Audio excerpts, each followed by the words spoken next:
This is a summary of Florence Scovel Shinn's wonderful book, The Game of Life and How to Play It. To Florence Scovel Shinn, life was a game, but not just any game, a spiritual game with very specific rules. Rule number 1. The game of life is a game of boomerangs. The game of life is one of giving and receiving. A person receives only that which they give. Whatever a person gives out in word or deed, they will receive back, whether for good or ill. For example, if a person gives hate, they will receive hate. If they give love, they will receive love. If they give criticism, they will find themselves criticized, and so on. Another way of saying this is, what goes around comes around. Rule number 2. The mind has 3 departments. The mind can be said to have 3 levels or departments. In order to manifest the life we desire, it's important to be aware of them and understand how they interact.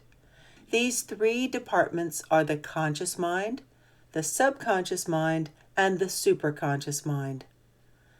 The conscious mind is the everyday human mind we are most familiar with. It looks outward and sees life as it appears to be. It interfaces with the world. The subconscious mind could be said to be an inner mind and is simply pure power. It operates below the level of conscious awareness. We might think of it as raw energy waiting to be directed through the feelings and images given to it from the conscious mind. The superconscious mind is the divine mind, the realm of perfection and infinite intelligence. It is that aspect of mind which is connected to spirit, source, creator.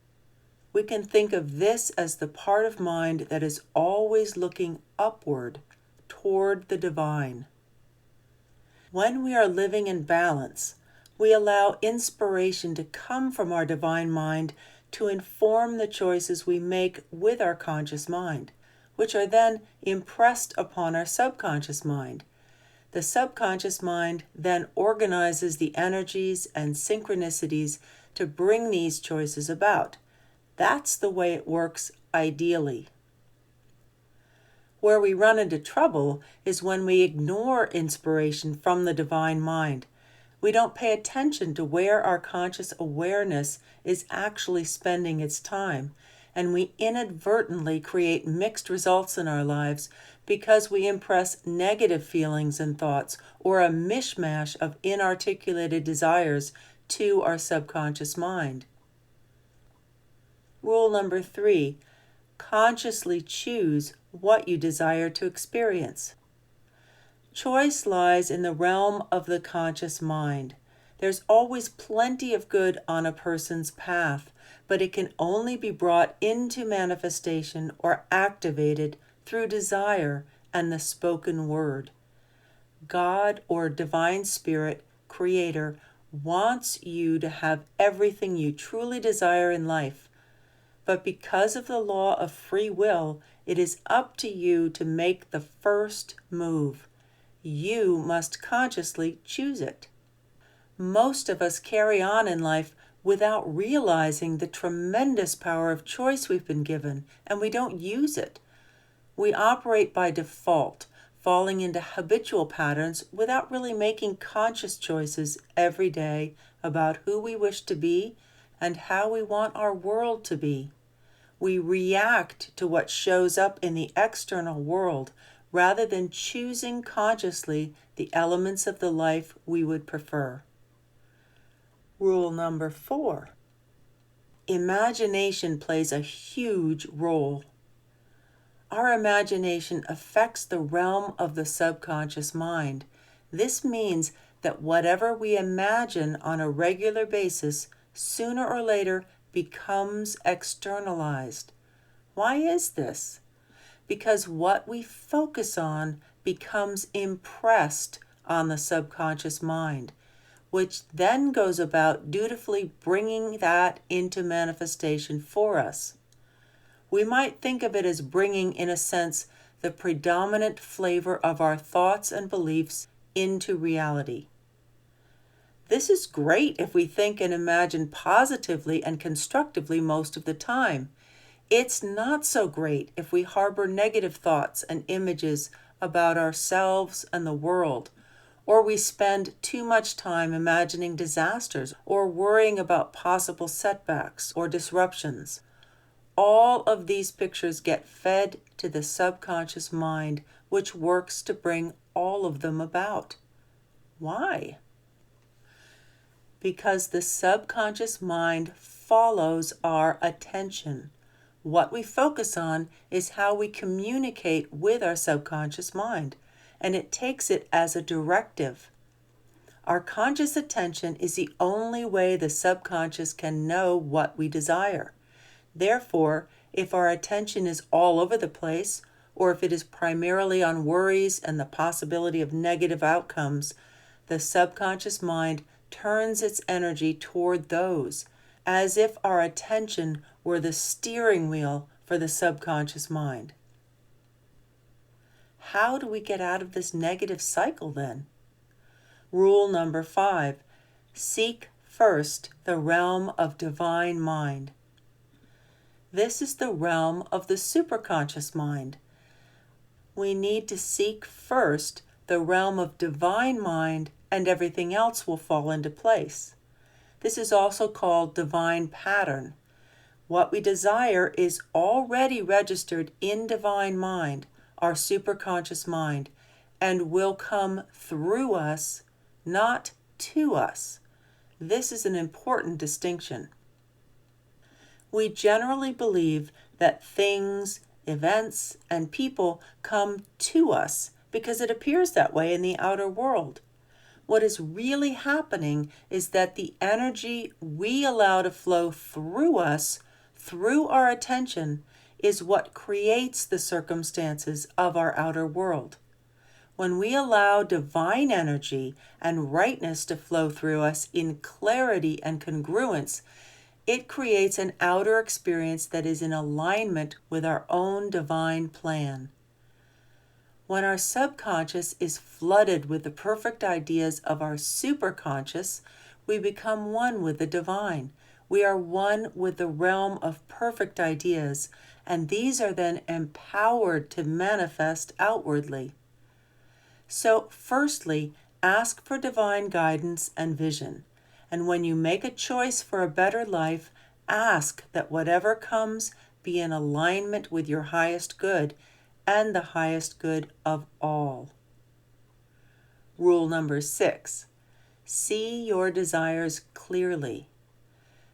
The object of the game of life, according to Florence Scovel Shinn, is to see your positive desires clearly, let go of all images arising from doubt and fear, and to impress the subconscious mind with the realization of your desires. The way to do this is basically to ignore reality. Yes, that's right.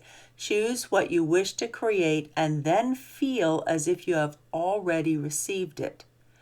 You prepare for the thing you have chosen to manifest, even if there's no sign of it in sight. One way to do this is to take some action, even a small one, that shows faith in what is coming. If you desire a new house, you might, for example, buy some new dishes that you imagine would go in your new home. Or if you are desiring a new relationship, you might let go of all old things in your life that no longer serve you to make way for something new. All of this sets a tone which impresses itself on the subconscious mind. You can only receive what you can imagine yourself receiving. Just because you haven't received something in the past, or something happened that you didn't like or was harmful or painful, doesn't mean it has to continue. Leave the past in the past. Rule number 7, words have power. Words and thoughts are a tremendous vibratory force, always molding a person's body and circumstances. Owing to the vibratory power of words, whatever a person voices, they begin to attract. So, through our spoken words, we are continually making laws for ourselves. So, when we want to change our lives, we pay attention to changing what we talk about and the words we choose, because the subconscious mind listens to everything we say and goes to work to support our declarations, whether we want it to or not. Rule number 8: exercise faith. The only things that stand between you and the desires of your heart are fear and doubt. It is often right before something manifests that we feel furthest from it and have to battle our biggest doubts and fears. Rid yourself of fear by walking up to that which you are afraid of. Love the inherent divinity in whatever or whomever you are afraid of, no matter how deeply buried that divine spark may seem to be, and the fear will melt away. It is because we are challenging our old beliefs that we doubt.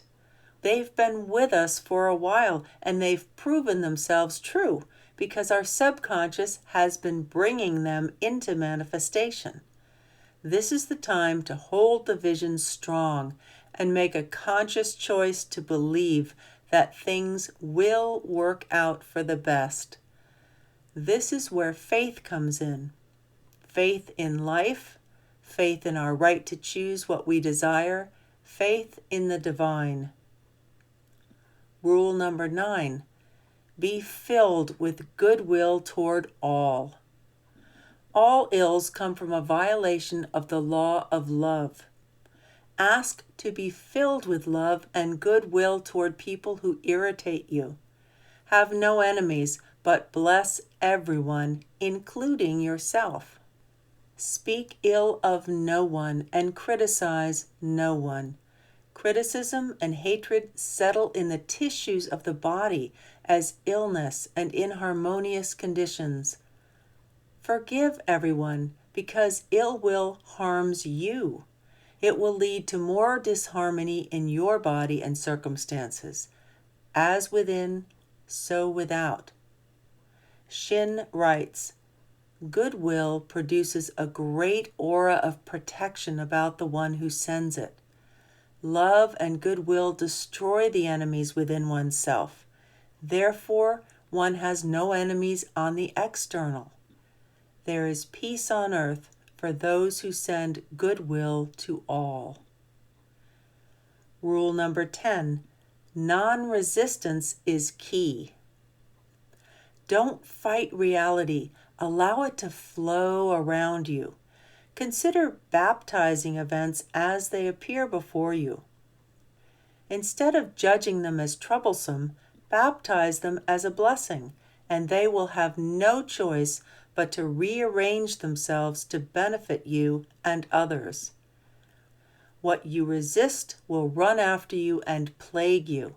It sticks to you like a burr. What you bless, blesses you back. Rule number 11. Affirm that there is only one power in life.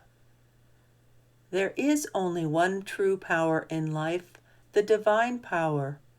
God, Creator, Spirit, life is willing and able to supply you with all the good you require to live abundantly if you allow yourself to receive. How do you receive? By trusting that all that comes to you is inherently good or can be blessed into goodness. Life affects you in exactly the way you perceive it to be. See it as evil, and it will harm you. See it as good, and it will bless you, because it is you who are choosing the ill or the good effect. This does not mean you become a doormat, Quite the contrary, this means actively proclaiming only the best and insisting on it through your words and attitude, not only for yourself, but for everyone around you. Your primary spiritual work in life is with yourself. If something is not to your liking, then you change your attitude about it first. You don't have to like what is abhorrent, but you can declare that good will shine through and triumph, despite current appearances to the contrary. Rule number 12, use affirmations wisely. Affirmations of what you desire must be absolutely satisfying and convincing to your own consciousness to be effective. They must also allow for things to come to you in a better way than you could possibly imagine. Affirm that you receive only that which is yours by divine right and is perfect for you and your needs. Never envy or covet someone else's wealth, or try to manipulate reality into giving you something that may not be right for you. You are always safe asking that divine intelligence bring you the right circumstance for your highest good. You can absolutely manifest something through force of will, but you may end up with less than you could have had, or you may find it brings unforeseen consequences that you didn't want. Don't plead. Give thanks that it is done. Rest assured. You don't need to say an affirmation over and over and over and over constantly. Get into the habit of going into the place of trust and watch your life unfold beautifully. This harks back to the idea of non-resistance. Not to insist that things must go in a certain way when divine plan is trying to make something better happen. Sometimes, as Shinn says, we just have to get quiet and stand still. To review. 1. The game of life is a game of boomerangs. You get what you give. 2. The mind has 3 departments: the conscious mind, the subconscious mind, and the superconscious mind. Understanding how these interact is key. 3. Consciously choose what you desire to experience. 4. Imagination plays a huge role in life. What you predominantly imagine will manifest. Become clear on what kind of world you wish to create for yourself and consciously choose it every day. 5. Seek first the realm of the divine. Ask for a vision or knowing of your highest good to help guide your choices, and always leave room for something even better than you asked for to come to you. 6. See your desires clearly. Use the power of your imagination to visualize a positive outcome. 7. Words have power. Choose your words wisely because all words have creative power. 8. Exercise faith. Trust that once you have made a conscious choice, you have set the wheels in motion for its manifestation, but you must avoid sending contradictory messages to your subconscious through worry or doubt. Believe and trust in the final positive outcome. 9. Be filled with goodwill toward all.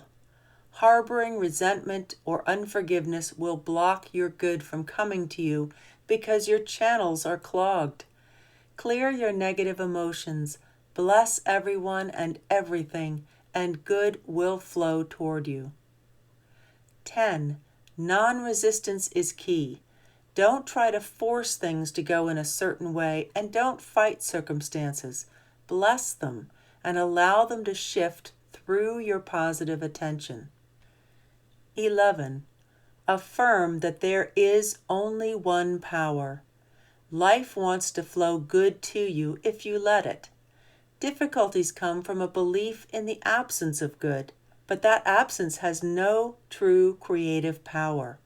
The power in life flows from the divine, and will bless you as you affirm its presence in your life. 12. Use your affirmations wisely. Make sure you are truly aligned with them and that they are satisfying and believable to you. Remember, the subconscious, being simply power without direction, carries out orders without questioning. Make a conscious change in your thoughts, beliefs, attitudes, actions, and words, and your subconscious will go to work to support a new life for you. This has only been a brief summary of the game of life and how to play it, and of course, there's much more in the full book. I highly recommend you read or listen to it at some point. Florence Scovel Shinn gives many examples of how these concepts play out in life, which are very instructive and helpful to hear. Thanks for joining me. Until next time.